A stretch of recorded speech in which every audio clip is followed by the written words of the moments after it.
Liverpool must think that we at Newcastle United, and that is the management and the ownership, have the intelligence of a moron crossed with a weather presenter. Because, yes, unbelievably, they came in with a late bid to buy Bruno Guimaraes from Newcastle United at the end of the transfer window.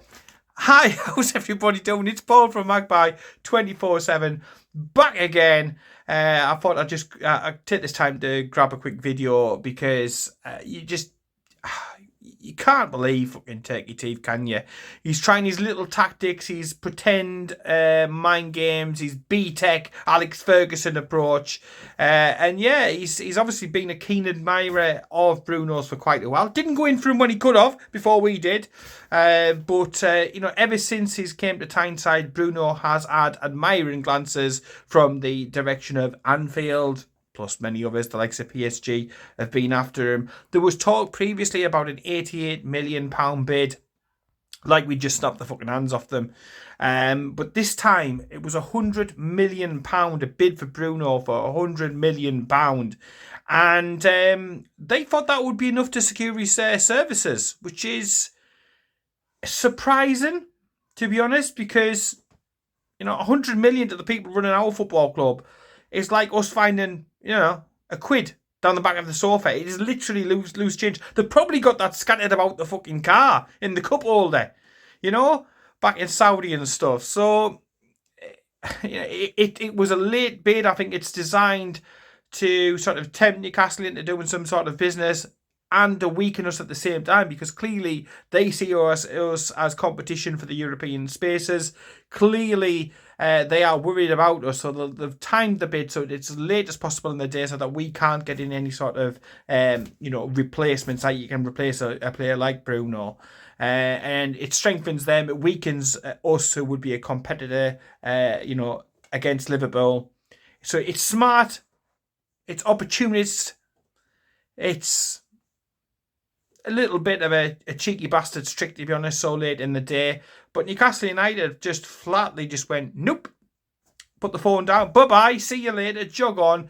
But Jurgen Klopp, at this point, he's like a fart in a bastard lift, isn't he? The fucking stench of that man will just simply not go away. I mean, it's not bad enough that he shafted us over, smash and grab raid in the recent game. That's hard enough probably to take on its own, but trying to steal arguably our star player away from us at the end of the transfer window, trying to shag us over and improve his squad at the same time. Yeah, it's what we've come to expect of Turkey Teeth, to be honest. When he first came, I used to think he was a fresh, a breath of fresh air even.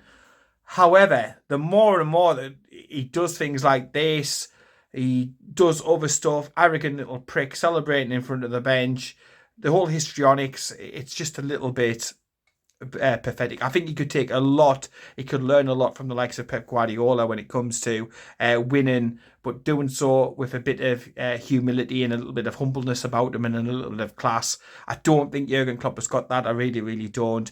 But yeah, the timing and everything totally and utterly reeked for me. He's had a little blip. He's had a little bit of a, not great start to the season. Has this news just been drip-fed out now to try and unsettle the player ahead of a possible January move? You don't know. He likes to play his little pathetic mind games and stuff like this. It wouldn't surprise me at all. However, I don't think, despite the the incident with the other fan account, the 360 account, I don't see an unhappy player. I see somebody really happy, settled in life. He knows he is the centre of attention and he is the main deal at Newcastle United. Form is temporary, class is permanent. I've no doubt he will be an amazing player again this season for Newcastle United. He's happy.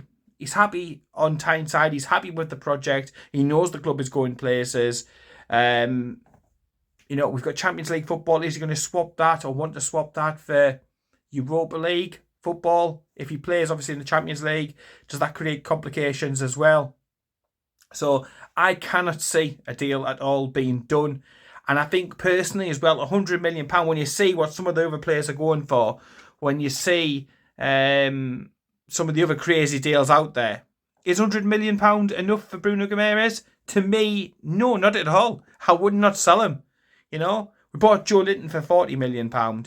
And I would argue that even he would be valued at more than that now in today's current crazy climate. But be very interested to see what you think down below about the whole shenanigans around about Liverpool's late bid, 100 million, so on and so forth. Interested to hear your comments down below. But for me, I wouldn't sell it any money. I really wouldn't. We're building a squad at Newcastle United. We're trying to move out Deadwood, bring in more players. And this would just go against all of that, good work, that squad building. And, I appreciate what other clubs, the likes of Brighton, have done. They've moved players on and had that conveyor belt. We are clearly just starting to sort the conveyor belt out. The club in the last 24 hours have announced 2 more signings, 2 exciting youngsters into the youth ranks, into the reserves at Newcastle United. We don't have that conveyor belt ready at the moment. There's players like Lewis Miley coming through, who are going to be fantastic players, no doubt about it. But you don't win things, you don't achieve things, you don't get better as a club by selling your better players. So not for me, and I can't imagine, our ownership being that impressed or blown away by £100 million. Now, if it was Mike Ashley, he'd have got his helicopter there and he'd have flown him there personally himself. We all saw the circus around Andy Carroll at the time. That would have gone on, no doubt about it. But these are different days, and this isn't the same, club that it used to be back then. We are not forced into these deals. Your Wijnaldum deals, your Jose Enrique deals, and so on and so forth. We've sold players to them in the past. So many times. Andy Carroll being the most famous example of it, where cash spoke at the end of the day. And that said probably more about the ownership than anything else. So again, speaking about the ownership now, it's been battered away. 100 million? Nope, not even discussed. Not, how much of that would be up front? How much would be over installments? What sort of payment plan are you on? And it was just a straight nutter no, according to the articles that have been released today. So that's massively reassuring. And it's confident because, look, they would know if they had no intention of building the squad up and going on to achieve greater and better things, that they would have to let him go sooner rather than later. But the fact that they're saying no is because they want to build, a project at Newcastle United. They want to build a successful team at Newcastle United, and you don't do that by letting your better players go.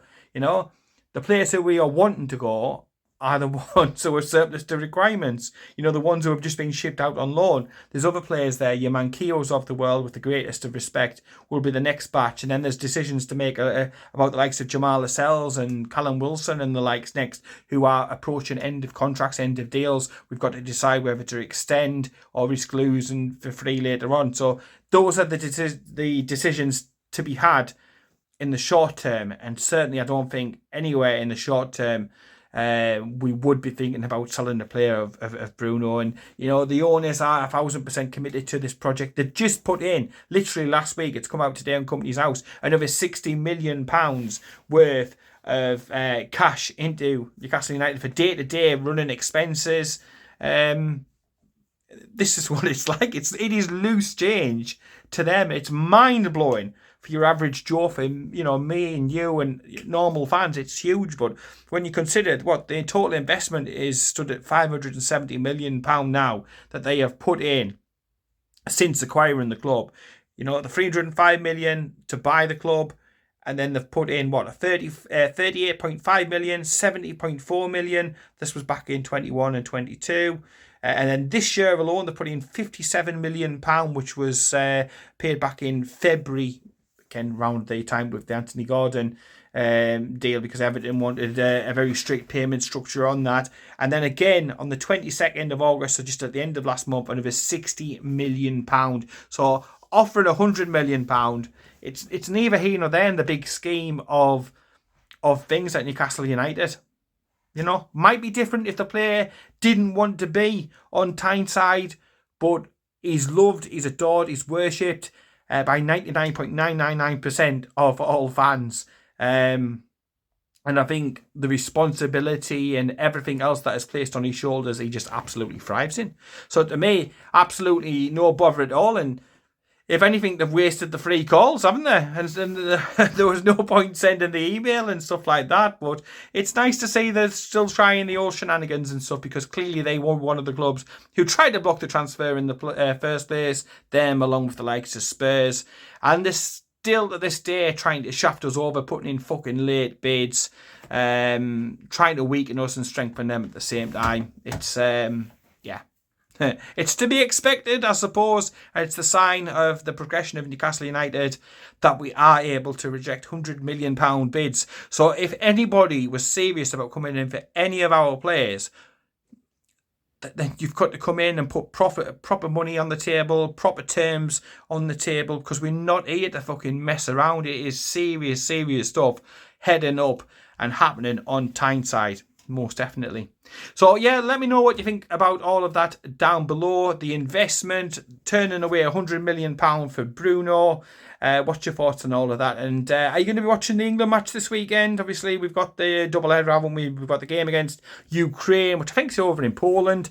And then, obviously, into next week, there is the game with Scotland, isn't there? So a double header and a chance to see a couple of our lads in action. Maybe Callum Wilson, maybe Kieran Trippier. Just hope that everybody comes through okay, because I think Giroud, who plays for Milan, he's had to come off with a knock, so we certainly don't want any more injuries at Newcastle United at the beginning of this season. Looking forward to a big bounce back in the next game, obviously against Brentford at St James's Park coming up. It can't come up soon enough, to be honest, to be honest for me, so I can't wait for that one. But yeah, let me know what you think down below. And whilst you're on, please hit the subscribe button, hit the thumbs up and the notification bell. It doesn't cost anything, but does massively help us out. And we are trying to get over that 2,000 subscriber hill that we've been sort of striving for the past couple of weeks. It's within touching distance, under 30 now. So literally every person hitting the subscribe button at the moment does mean a lot. Over 130,000 people following us in total, but we are just trying to get over the 2,000 mark on the YouTube account. So please, if you can, do that for us and support Magpie 24/7.